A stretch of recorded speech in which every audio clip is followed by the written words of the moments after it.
বন্ধুরা আসসালামু আলাইকুম। আশা করি ভালো আছেন। টেকনোলজি ভিলেজের পক্ষ থেকে আপনাদের সঙ্গে রয়েছি আমি নাজমুস সৌদ। এই ভিডিওতে আমি এমএস ওয়ার্ডের একটি টিপস নিয়ে আপনাদের সামনে হাজির হলাম। আমরা সাধারণত এমএস ওয়ার্ডে বর্ডার ইনসার্ট করে থাকি।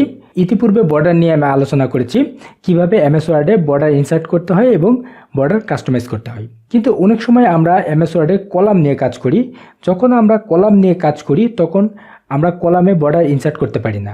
আমি এখন এই বিষয়টি নিয়ে আলোচনা করছি কিভাবে আপনারা এমএস ওয়ার্ডের কলামে বর্ডার ইনসার্ট করবেন। এমএস ওয়ার্ডে কলামে বর্ডার দেওয়ার জন্য আপনাদেরকে আগে অবশ্যই একটি বর্ডার ডাউনলোড করে আপনাদের কম্পিউটারে রাখতে হবে। সেটি অবশ্যই জেপিজি অথবা পিএনজি যে কোনো একটি ইমেজ হতে পারে। এখানে আমি একটি বর্ডার ডাউনলোড করে রেখেছি।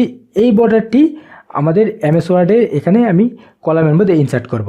তার আগে শুরুতেই আমাদের এই ডকুমেন্টটিকে দুইটি কলামে বিভক্ত করব। তাহলে দুইটি কলামে বিভক্ত করার জন্য আমি লেআউটে গেলাম, কলামে গেলাম, দুইটি কলামে বিভক্ত করলাম। আমরা এটি ল্যান্ডস্কেপ করব, তাহলে সেক্ষেত্রে কলামটি একটু বড় হবে। তাহলে ল্যান্ডস্কেপ করার জন্য আমরা ওরিয়েন্টেশনে গেলাম এবং ল্যান্ডস্কেপ করলাম। তাহলে দেখুন দুই কলামে ভাগ হয়েছে। এখন এখানে আমরা যে কাজটি করব সেটি হচ্ছে, যেহেতু আমরা বর্ডার ইনসার্ট করব তাহলে আমরা মাঝের যে স্পেসটি রয়েছে সেই মাঝের স্পেসটি একটু বেশি দেব, অর্থাৎ একটু এই স্পেসটা বাড়াই দেব। তাহলে আমরা কলামে গেলাম, মোর কলাম এখানে গেলাম এবং আমরা মাঝের স্পেসিং এখানে আমরা 1 দিচ্ছি। মাঝখানে 1 থাকলো এবং দুই পাশেও 1 থাকলো। এখন আমরা যে কাজটি করব সেটি হচ্ছে হেডার ফুটার ইনসার্ট করব। হেডার ইনসার্ট করার জন্য ইনসার্টে গেলাম এবং হেডার এখানে গেলাম। আমরা হেডার ফুটার যে কোনো একটা ইনসার্ট করতে পারি। আমি এখানে হেডার ইনসার্ট করলাম। তারপরে এখানে এই জায়গায় আমরা একটি ইমেজ ইনসার্ট করব। তাহলে ইমেজ ইনসার্ট করার জন্য এখানে আমরা পিকচার্স, এই হেডার ফুটার যে নতুন ট্যাবটি আসছে এই ট্যাবের আন্ডারে এখানে আমরা পিকচার্স এখানে ক্লিক করব। তাহলে এখানে পিকচার ডায়ালগ বক্স আসলো। এখন আমরা যেখানে ইমেজটি রয়েছে সেখানে গিয়ে ইমেজটি আমরা সিলেক্ট করব। আমার বর্ডারটি মেবি এটি, আমরা ইচ্ছা করলে এটি একটু ভিউ করে দেখতে পারি। এখানে লার্জ আইকন এটি নিলাম, এটি আমার হচ্ছে বর্ডার। তাহলে এটি আমি এখানে ইনসার্ট করলাম। এটি মূলত এই জায়গায় ছোট আকারে আসবে। আমরা এখানে যে কাজটি করব সেটি হচ্ছে এটি বড় করে দেব এবং আমরা এই ইমেজের পজিশনটা দেব হচ্ছে টেক্সটের পেছনে।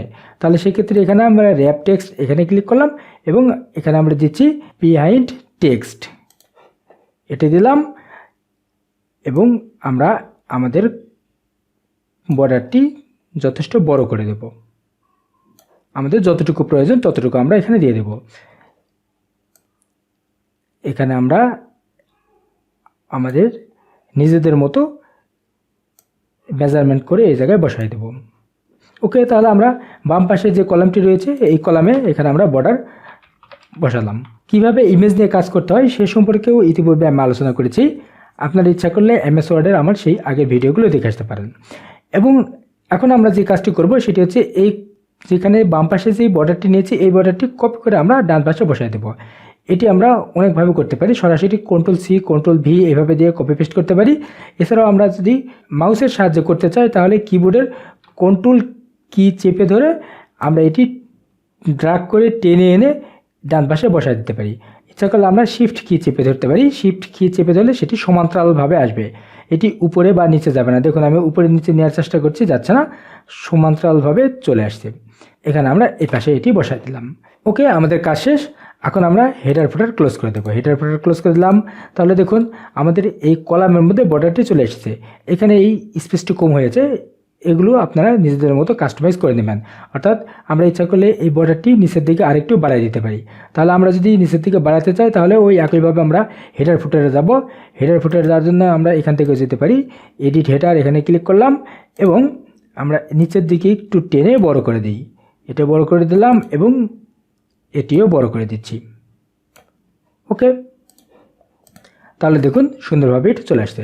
আমরা ইচ্ছা করলে এই জায়গায় চিকন কোনো বর্ডার সিলেক্ট করতে পারি, তাহলে সেক্ষেত্রে চিকনভাবে বর্ডারটি শো করবে।